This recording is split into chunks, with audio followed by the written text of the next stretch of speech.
now we're, okay, so this is a very unusual Zoomer Times interview because even though we have an outstanding attorney, he has another claim to fame that we're going to talk about. When I first got this information about you, it was pretty exciting. So little did you know when you went to the New York Military Academy in 1964 that one of your classmates was going to turn out to be famous, really famous. And that was? Donald Trump. Okay, Donald Trump. So tell us what it was like when you went to military school. Why did your parents send you to military school, by the way? Well, my parents wanted me to get into Columbia University, which was my father's alma mater. My three older brothers didn't make it, and so I was the last hope, so they wanted, it was that, and I think they wanted me out of the house, too, because I was the last. But the fact is, I went to Horace Mann, I took the entrance exam there, and when I did, I saw all the white kids had black chauffeur-driven limousines, and all the black kids had white chauffeur-driven limousines. So that was really no problem, except for the fact that I came by subway. I love it. That's great.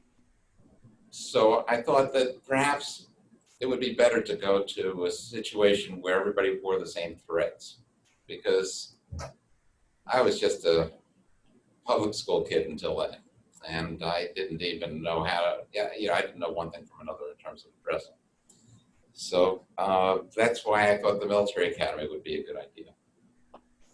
And was it? And I chose that over the other, over Horace Mann. Yes, it was. It really turned out to have affected me for the rest of my life in really positive ways, and ways that Donald Trump is also affected. He's not at all the same person that he was when he went into that school, any more than I am, or just about anybody else that goes there. I can't say everyone that comes out with a stellar personality or a code of ethics and so on, but we did have an honor code, and we all lived and died by it to a great extent. How many years did you go? I went for 3. Donald went for 5. He started when he was 13. I started when I was 15, but when I was 15, he was 15. We were in the same class. I didn't know him well in that first year, but my first year was the year I was a new guy. Right. When you're a new guy, that's when they take you and they break you down and rebuild you.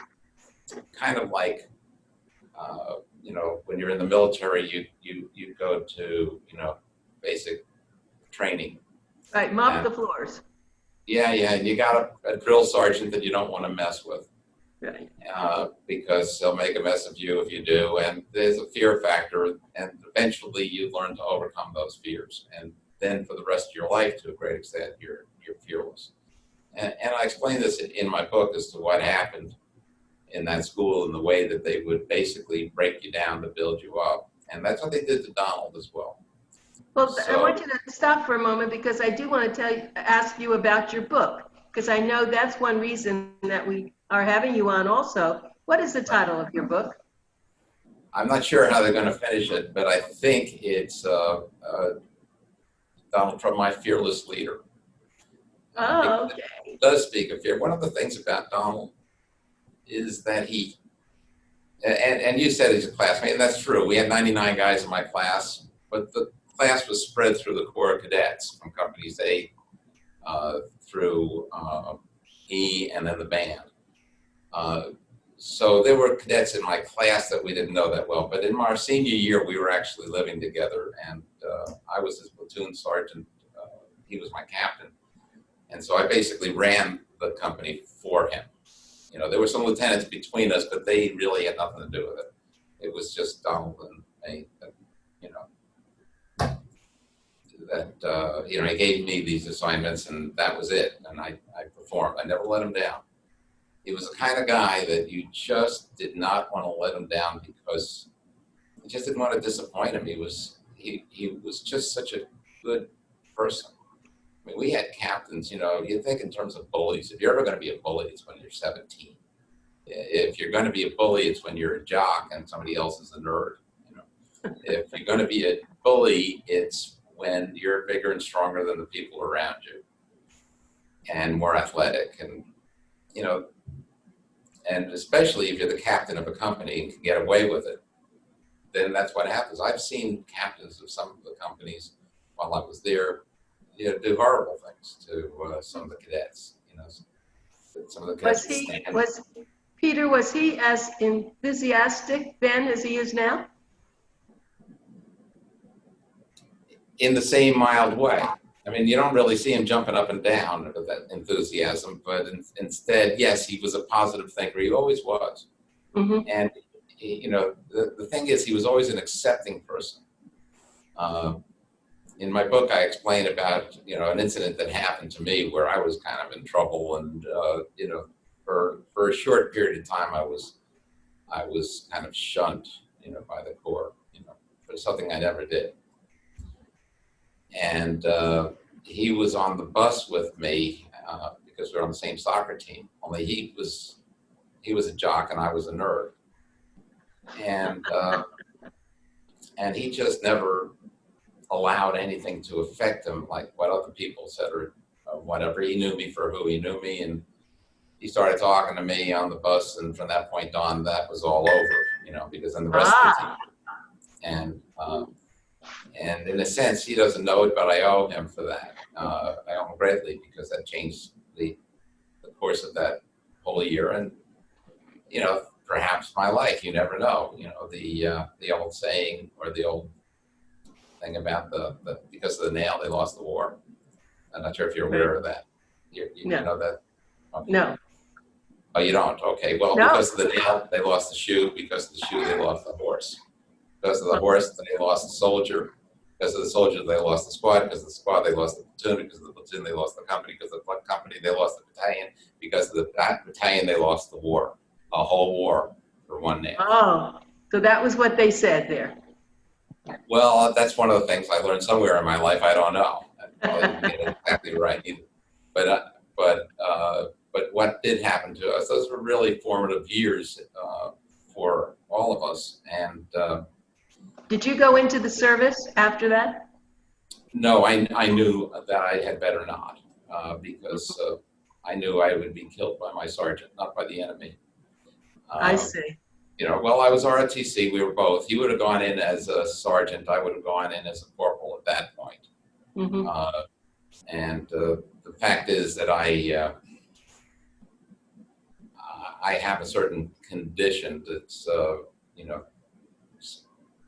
not bone spurs, but something else that basically. Okay. That prevented you from doing that. Well, I guess my other question, why?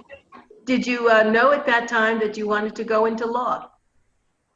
No, in fact, my nickname was Doc. I was going to be a doctor. My father was a doctor. I was supposed to be a doctor.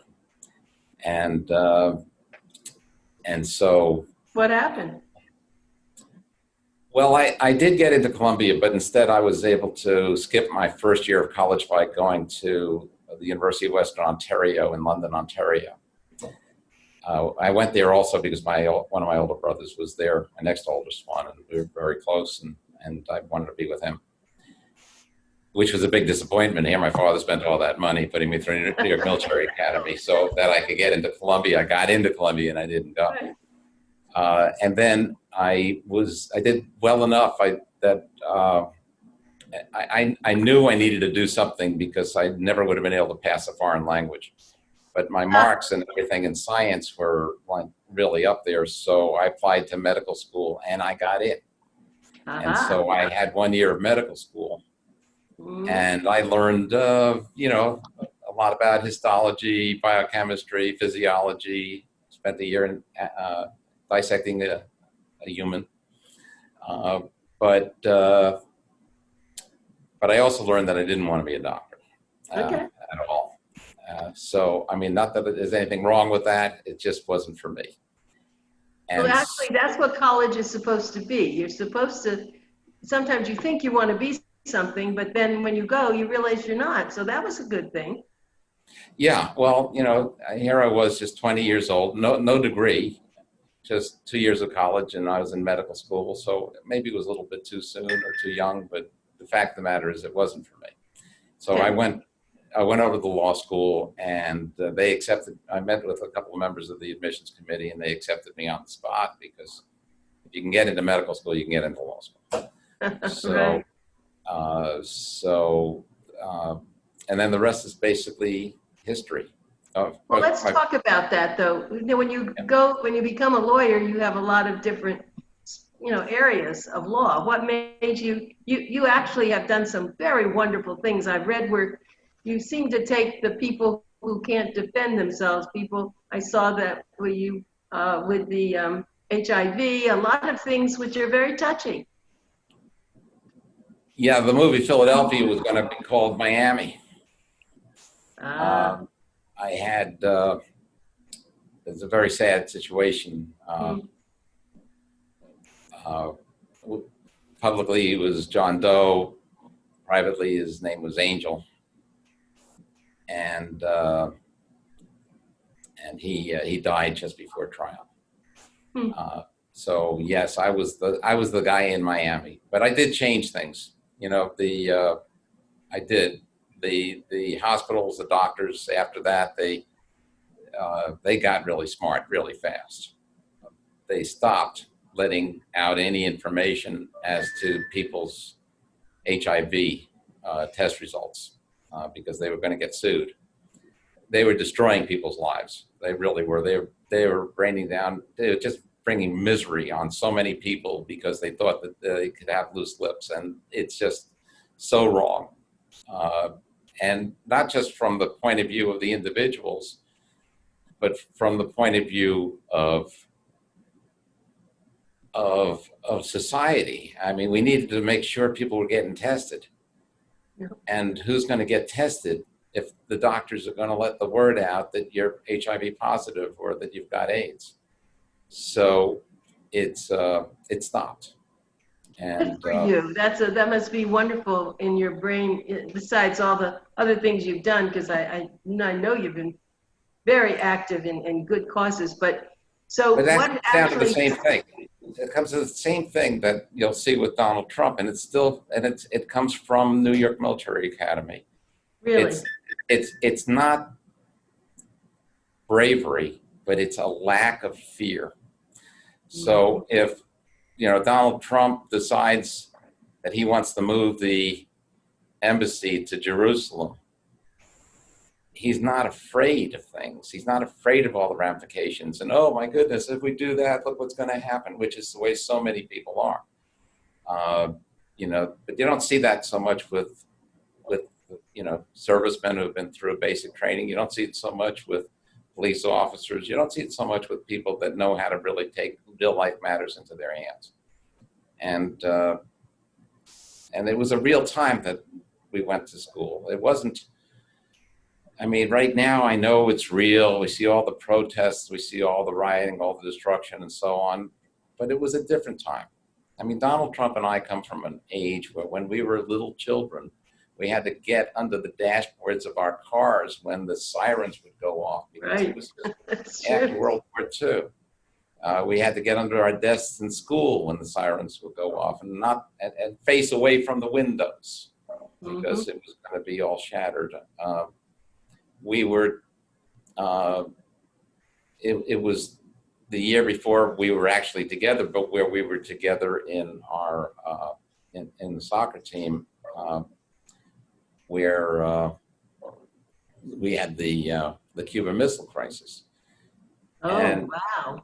And the thing is that, today you see a movie about it or you see TV shows or you see explanations, but you don't understand what it is to actually be envisioning the missiles raining down on you until you get into a situation that looks like that's exactly what's going to happen. I mean, because it's just unthinkable. You can watch a movie about it and you can suspend disbelief and you can actually watch it and understand it, but you cannot feel it for what it is. In our senior year. Tell everybody, you're a wonderful guest. Let me just tell everybody who you are again. You're Peter Ticktin, and you are president of you're the Peter Ticktin Law Group, and you're located in Deerfield Beach. I just want people to know that. Keep going. Right. This is great. The Ticktin Law Group. What law The group? lawyers you want between you and your problems. That's what we are. Between you and your problems, right? That's good.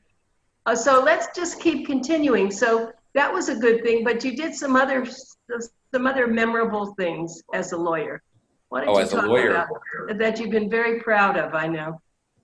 well, you know, within my first 6 months of practice, this is in Ontario, I was able to spare everyone in the province that had a traffic ticket from having to pay a fine or getting convicted.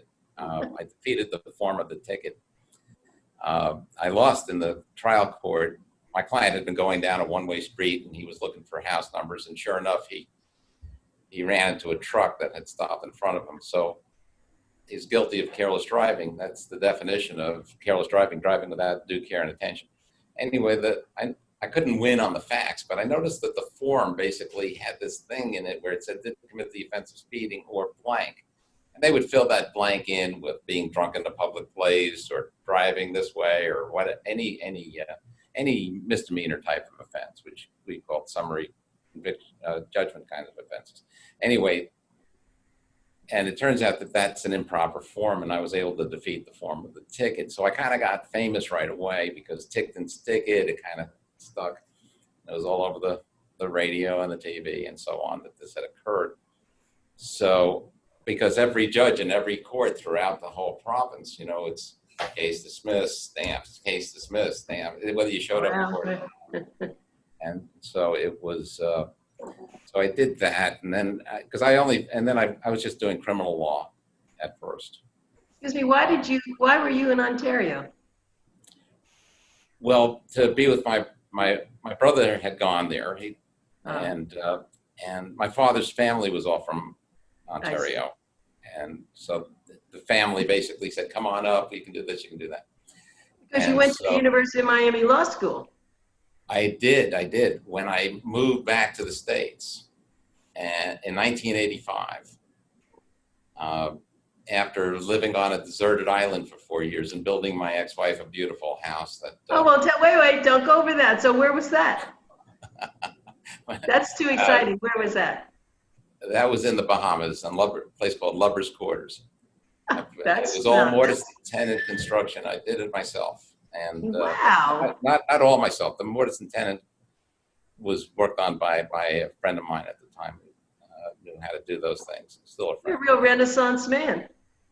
Well, I've done a lot of things, and when I farmed, when I was a farmer. I saw that you were a farmer. I didn't know about that either.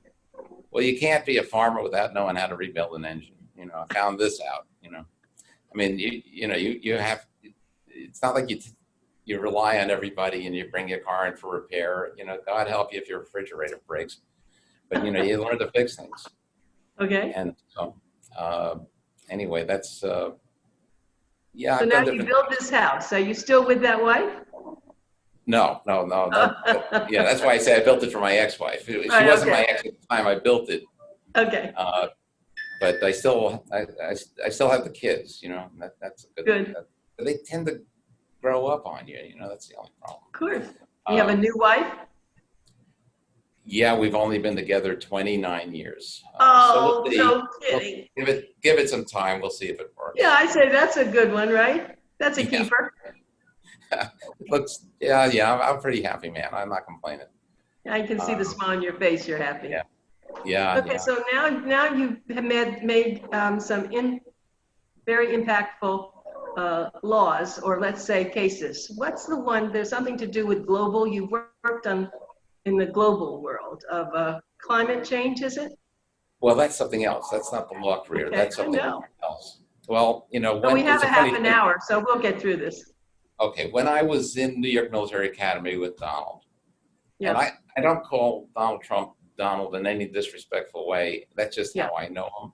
And I've learned at this point not to, whatever way it comes out, it comes out. I'm not going to worry about it. But, of course. I have tremendous respect for the office of the presidency as well as the president. So, and also he prefers to be called Donald by those who knew him back then. So, that's why I take that liberty.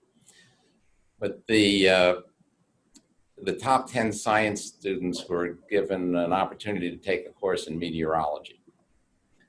And that meant getting out of Saturday white glove inspections. Okay? And what white glove inspections is when the inspecting officer comes into your room with white gloves on, feels over the door, under the anything and everywhere, and he better not have any dirt on his gloves. Oh, I never heard of that. That's great.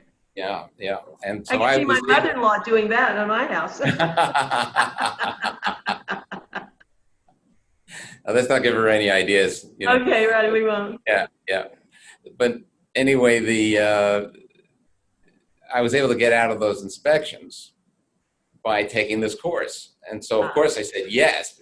You know, meanwhile, I thought meteorology was the study of meteors for all I knew. I had no idea. And Donald wasn't too happy about that because I was the guy responsible for making sure we passed inspection every week. So I promised him, don't worry, it's still going to be fine. And it still never failed. You know, I just had everything in place, so it worked. Anyway, by the end of that course, which was really an incredible course, it was an incredible school. It's hard to understand the difference of what it's like when you have only, your biggest class has 12 students in it. Wow. And the teachers were some of the best teachers in the world. The intelligence of the student body was great too, because the entrance exam was an IQ test. And they were only accepting the top 1 out of 7 students. So Donald Trump is no dummy in the first place, and he was an honor cadet as well. So, you know, anybody who thinks there's something missing up there, it isn't. Not okay. Donald. An honor so cadet tell us would be about the course. Well, the course, we'd have field trips like to Seward Air Force Base, where we would go up to the tower and see how they land planes, and we'd look at these big black and white cathode tube sets that they had that showed, you know, like almost like the dashes on the road when you're driving down a highway, and how the planes come down. There was so many things that we learned through that. And certainly I knew what an isobar was on a weather map far better than anybody else. And so the next year, while I was in my first year of college, which was really the second year in a sense, that's where I read a book on global warming and got that whole idea. And that's when I started looking at that. So you're looking at 1965 that I first understood about global warming. There was also a book about global freezing. Oh, believe me, it was early. I believed in it. And then when I saw more and more evidence that it was happening, because I was attuned to it, and I knew how to understand the weather better than most. So when I was seeing that this was a reality, when I saw it was a reality, I would want to talk to someone, and I would talk to my friends and say, "Don't you see this? Don't you see that?" And it was like, shut up and let us watch the movie. You're right. Get a life. And nobody wanted to hear about global warming back then because I was the only one talking about it, and I didn't know anybody else or how to even contact anybody about it. So I just kept it more to myself. I learned quickly that people think I'm crazy, so don't talk about it. I think that Donald thinks I'm a little bit crazy because of it, but that's okay. There's only 2 kinds of people in the world as far as I'm concerned. There are people who believe in global warming, and there are people who will believe in global warming. Yeah. I'm afraid. Yeah. So, the fact is that in time, I saw it was really coming. I knew at a young age I needed to do things that I wouldn't be able to do at this age. So I bought a farm and started farming, and that's why I got away from the practice of law at that point. And where did you buy the farm? In New Brunswick, Canada, near a little city called the capital called Fredericton. And I lived in a community that actually had a name, Fredericksburg, but there were only 4 families that lived on that road. And my closest neighbor was a mile away. And it was, it was a lot to learn. And I did that for 7 years, and then I lived on a deserted island for 4 years, and where I built that house for my ex-wife. Right. Now. And then I knew I had to come back. My original plan was to take 10 years. It turned into 15 because when I decided I was going to come back to Florida, that's when I decided to go back to the practice of law. And in order to get on the bar in Florida, I needed to get a degree from an ABA-approved law school. So that was either a year and a half at Nova or 2 years at the University of Miami. I decided to go to the University of Miami and got another law degree. So now I had an LLB and a JD. I have to tell you that my father graduated at the age of 40 from the University of Miami as an attorney. Oh, so we were about the same age in that, Yes. although. But the University of Miami, of course, is fantastic. Now, at the time, of course, you know, it was like a little bit more of a play game, but in the medical school, everything is fantastic now. It was a great school, and it probably still is. I doubt that the people that were there 30 years ago are there now, maybe some of them, but basically, I have nothing other than good to say about the University of Miami. I recommend it highly, but our classes could have as many as 170 in it. My first law school I went to in London, Ontario, we had recently had, well, let's just put it this way, the people that wrote the books were our professors. We had a very impressive dean before I came there that had drawn all the talent there. And we were split into 2 sessions, so we were 30 guys in each room, 1 girl. Yay for 1 girl, right? Yeah, there were 59 in my graduating class. 58 guys, 1 girl. Barbara Suzuki, incredible lady. I'm going to give you a little plug. If any of you who are watching this like Peter Ticktin, I think you should. You can see he's very kind and he's smart. And his number to call him in Deerfield is 561-232-2222. Is that correct? That's correct. And why would someone, I'm just going to get into a little business here, why would someone want to hire you and your firm? Well, we're creative. We are. I mean, we've been on, there are a lot of cases, a lot of law in the state of Florida where I've actually changed the law through the appellate courts. I only hire really wonderful young lawyers, and I train them myself. And the people that I've trained help train them. So we have a high level of morality, a high level of ethics. But more than that, we realize we need to understand what we're dealing with, and that's what we do. We listen. We have what we call the 3 C's. We're creative, we're cost effective, and we communicate. And one of the problems with lawyers is they don't return phone calls. Lawyers and doctors, it makes people really upset when you don't return their phone calls. So, right. We do. And so we made that, believe it or not, one of the top 3 things of what we do. But the fact is that it should have been 4 because we're also courageous. We're ready to do what we need to do where we need to do it. And, the fact is, if somebody has a problem, that's what we take care of. That's what we do. And we listen, we do it well. We're eclectic. We don't just do car accident cases. Well, not that there's anything wrong with that, and we do car accident cases. Some of our lawyers are extremely good at it, and that's fine, but that's not all we do. So, in fact, I built my practice by having a reputation for taking the odd case that nobody else knows how to do. So, thinking, like, for instance, there's only 1 case on organ procurement of wrongdoing where an organ procurement person, I hate to say it for the University of Miami, but had forged the mother's permission to take her 7-year-old son's organs. He wasn't brain dead. Oh, God.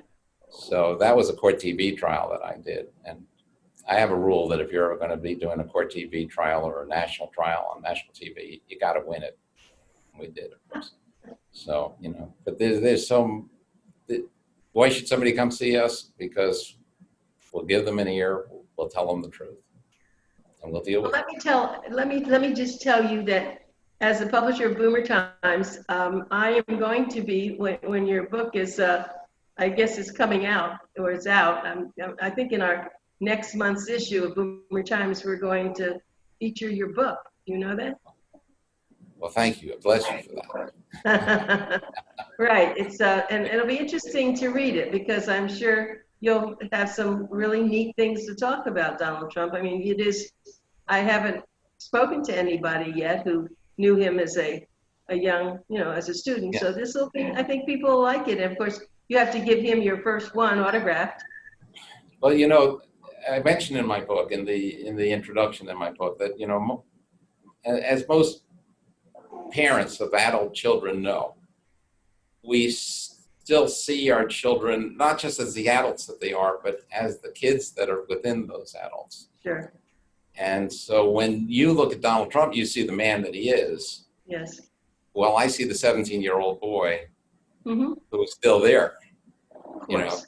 It never left him. I mean, I understand him because I understand where he's coming from in a different way. And well, yeah, that's going to be an interesting book, and I'm going to get it as soon as I don't think it's out yet. It's coming out or something. it's coming out. Yeah. I think it just had its last edit. Okay. And so when it comes out, I'm going to do it. Well, Peter Ticktin, very, very happy that you were on our show today, and I'm sure people will enjoy this conversation. And I look forward to meeting you sometime. Thank you. I look forward to that too, and thank you so much. I really did enjoy being here. And yeah, it was a pleasure. Yeah, you're charismatic and kind. I can see why you won a lot of your cases. So thank you, and have a safe and careful health, because we're still, we're all in danger here. We are. Yep. Thank you so much. You're welcome. It's a pleasure. Bye. Bye-bye.